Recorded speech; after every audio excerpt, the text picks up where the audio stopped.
पुत्र था जो बेहद आलसी और मनमौजी था। व्यापारी अपने पुत्र की इस आदत से बहुत ज्यादा परेशान था।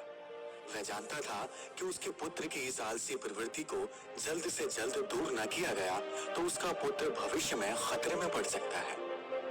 सिर्फ आलस्य ही नहीं बल्कि उसका पुत्र बहुत फिजूल खर्च भी करता था और कभी किसी काम में मदद भी नहीं करता था। व्यापारी ने अपने पुत्र को सबक सिखाने का फैसला किया। एक दिन उसने अपने पुत्र को बुलाया और कहा, आज से तुम्हें रात को तभी खाना मिलेगा जब तुम पूरे दिन में कुछ मेहनत मजदूरी करके पैसे कमा कर लाओगे। पहले तो पुत्र को अपने पिता की इस बात पर विश्वास ही नहीं हुआ, पर जब उसने अपने पिता के गंभीर चेहरे को देखा तो वह समझ गया कि वह मजाक नहीं कर रहे थे। वह लड़का अपनी माँ के पास गया और सब कुछ बताकर उनसे मदद मांगी। उसकी माँ ने उसे एक सोने का सिक्का दिया और कहा कि यह जाकर अपने पिता को दे देना। रात को भोजन के समय जब पिता ने पुत्र से पहले दिन की कमाई के बारे में पूछा तो पुत्र ने फटाफट सोने का सिक्का दिखाया जो कि उसकी माँ ने दिया था।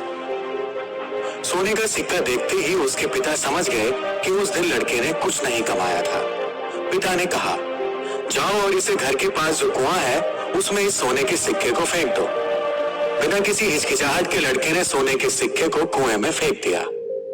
उसके पिता को पता चल गया था कि वो सिक्का उसकी पत्नी ने दिया था, तो अगली सुबह पिता ने अपनी पत्नी को उसके माता पिता के घर भेज दिया।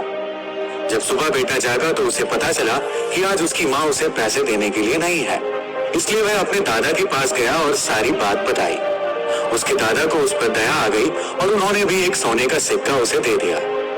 उस रात जब उसके पिता ने उससे कमाई के बारे में पूछा तो उसने फिर से सोने का सिक्का दिखाया जो कि उसके दादाजी ने उसे दिया था। उसके पिता ने उसे उस सोने के सिक्के को फिर से कुएं में फेंकने के लिए कहा। जब लड़के ने बिना किसी हिचकिचाहट के उस सोने के सिक्के को भी कुएं में फेंक दिया और खाने की मेज पर लौट आया तो उसके पिताजी को यह देखकर बहुत निराशा हुई। बाद में पिता ने दादाजी को अपनी योजना के बारे में बताया तो वे समझ गए और लड़के को पैसा न देने का वादा किया। जब लड़के को किसी से भी पैसे नहीं मिले तो वह मजबूर होकर काम की तलाश में निकल पड़ा। वह एक दुकानदार से मिला। उसे लगा कि वह दुकानदार उसे कुछ काम दे सकता है और उसकी मदद कर सकता है।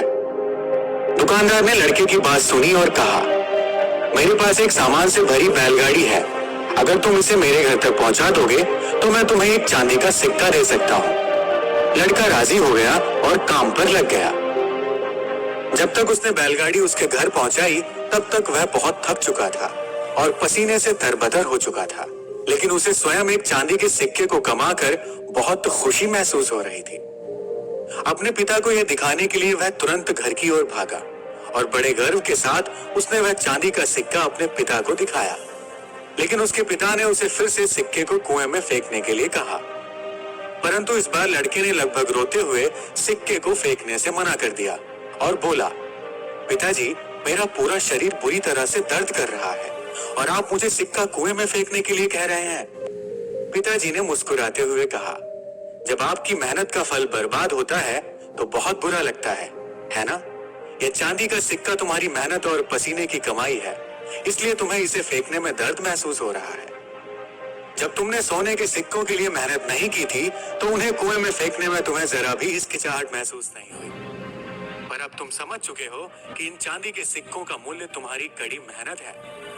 लड़के को परिश्रम का महत्व तो समझ में आ गया था और अपनी गलती का एहसास भी हुआ।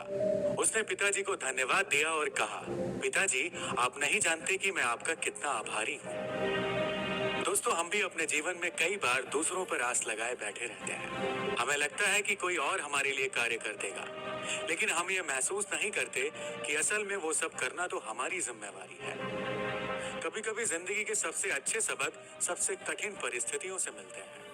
कड़ी मेहनत का मूल्य केवल उसका फल पाने में नहीं है, बल्कि उसकी उपलब्धि का एहसास और खुशी उससे कहीं ज्यादा बढ़कर है।